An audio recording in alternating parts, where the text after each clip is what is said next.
Hello. So we are going to be discussing visualizing and inference strategies for fourth grade. So what is inference?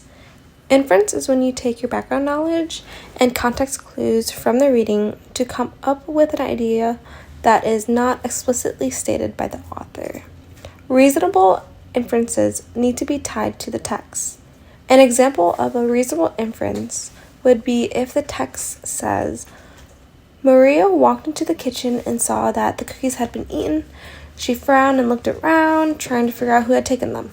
Then a reasonable inference would be someone had eaten the cookies without Maria's permission. Inference skills are crucial for effective reading comprehension and critical thinking. The importance of inference skills are students are able to draw conclusions or make predictions. Students are better able to comprehend and connect with the text they are reading when they can draw conclusions or make predictions. By doing so, they will be able to remember information better and connect various textual concepts. Using context clues to figure out the meaning of an unknown word is another important aspect of inference skills. When students encounter unfamiliar vocabulary, they can use the surrounding text to determine the meaning of a word, which can help them build their vocabulary and comprehension skills. And then, inference skills allow students to create interpretations based on text evidence. This involves analyzing the information presented in the text and using it to form a conclusion or argument about what the text is trying to communicate to the reader. By developing strong inference skills, students can become more effective readers, critical thinkers, and communicators. When we visualize, we are indeed inferring, but with pictures in our mind rather than with words and concepts. When we visualize, we are inferring information based on the details and context provided by the text or our own experiences. We use our prior knowledge, imagination, and the cues provided by the text to create mental images that help us understand and remember what we are reading. When readers infer, they create logical predictions as they read, then test and amend them as they continue, construct lively interpretations of the text they read, and modify both during and after reading. Use prior knowledge as well as specific information from the text to respond to any questions they may have as they read, and create connections between the knowledge they have and the conclusion they have drawn, and utilize inferences to expand and adjust their knowledge. Next, we have tips for teaching inference. So our first tip is to do a think aloud. By thinking aloud, teachers show how readers and writers think. Obviously, a lot of groups have already talked about this, but to go over it again, when you're doing a read aloud that you want to make a think aloud, you should pause to make your thinking explicit. You should be clear about how the strategy you're using helps you comprehend more than you would have comprehended without the strategy. You should work to ensure precision in your think alouds, focusing on the most probing, high-level use of the strategy. And you should do this even at the beginning of a strategy study so that children apply the strategy at a higher level. And you should clearly describe how students can apply the strategy independently. Our next tip is to model behavior. By modeling, teachers show how readers and writers behave. And when you're doing modeling, you should describe your life as a reader and writer, relate your preferences and areas of passionate interest, describe how you select books, reflect on why you gravitate to certain authors, describe what you do when you encounter problems, and explain how you share your work to solicit feedback from others. You should also create a classroom environment conducive to in-depth learning, which is an environment that is comfortable and encourages conversation and reflection. And you should ensure that learning experiences are authentic, so they don't ask children to do assignments readers and writers outside of school are unlikely to undertake. And our last tip is to demonstrate interactions with ideas. By demonstrating, teachers show how readers and writers interact and work with the ideas that they understand. So when you're demonstrating, you should show students a variety of ways that readers and writers deepen comprehension, solicit feedback on their writing, extend comprehension, and share insights. So that can look like book clubs, rituals and routines, book selection, etc. And 3 principles to keep in mind when working with students on this strategy is to, number 1, trust children to pick up on more obvious points in the text and take time to think and focus on inferences that go beyond the literal and obvious. Number 2 is to think aloud about reading strategies and ideas that have broad applications beyond today's book. And then number 3, use books rich in ideas that inspire think-alouds about content that matters in the world, that causes students to respond with passionate attention or even action. And keep this in mind when you're working with students. Insightful inferences don't often come quickly, but children's responses are nearly always worth the wait, and that silence, although uncomfortable for the adults, can lead to great thinking.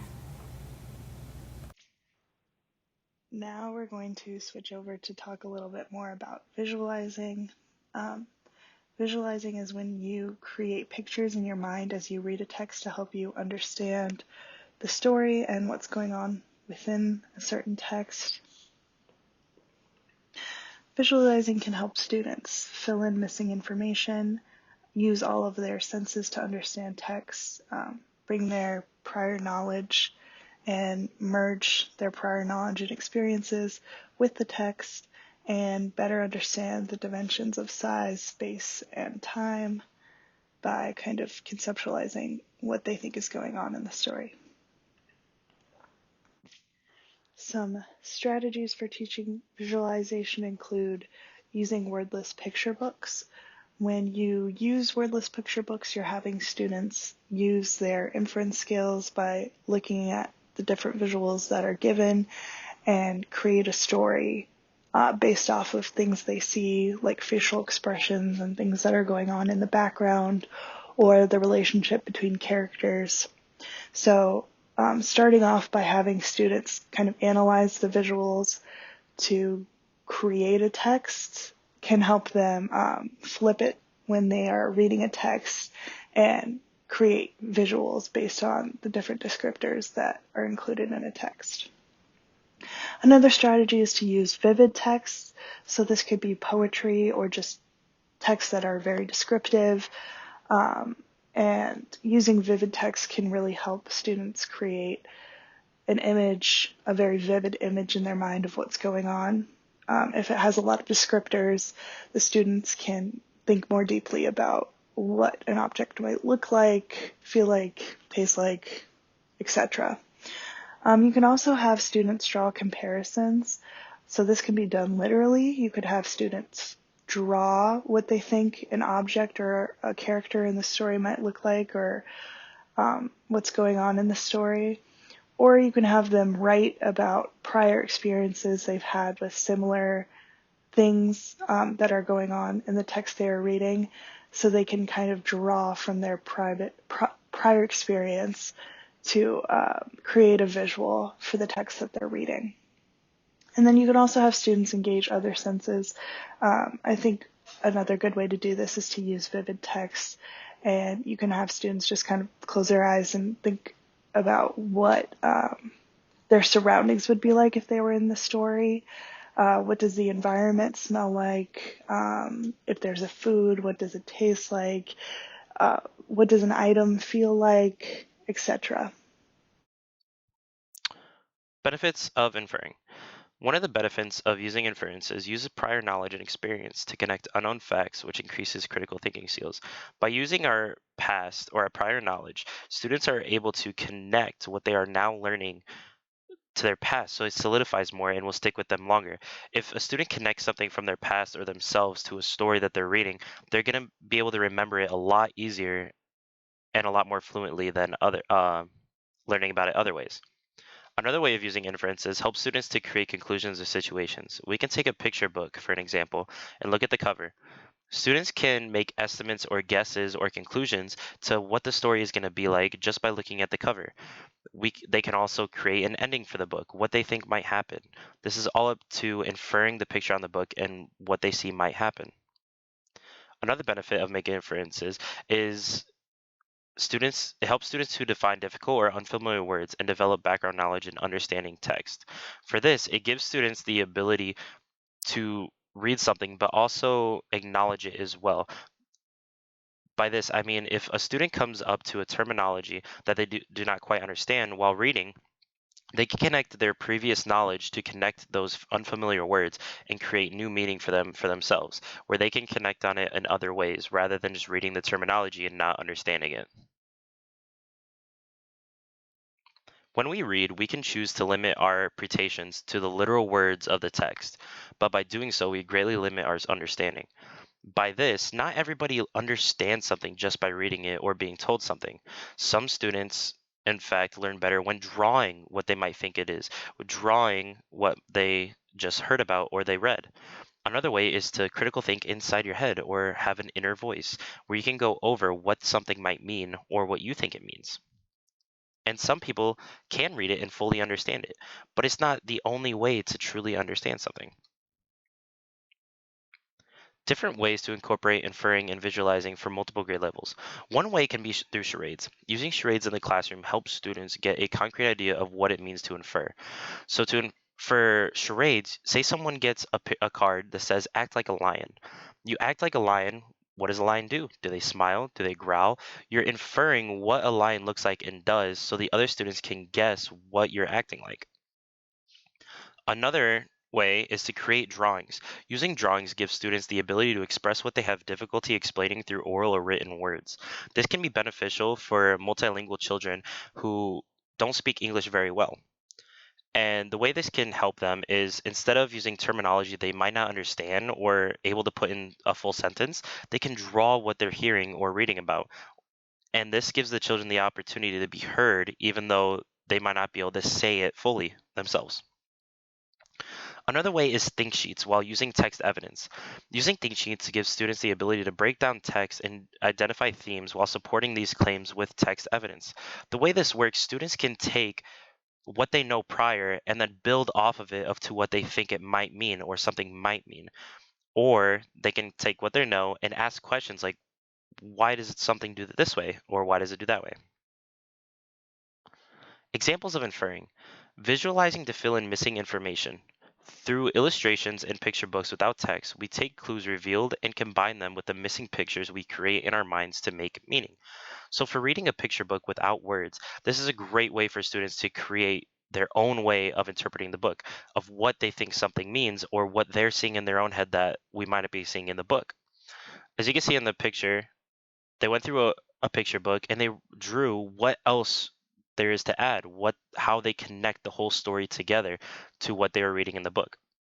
Another example is inferring and questioning. By using this method of a think sheet with students, first you must find what the students already know to activate prior knowledge in the I wonder category. The second category is I think, where students can predict, infer, or to think why something happened in a story.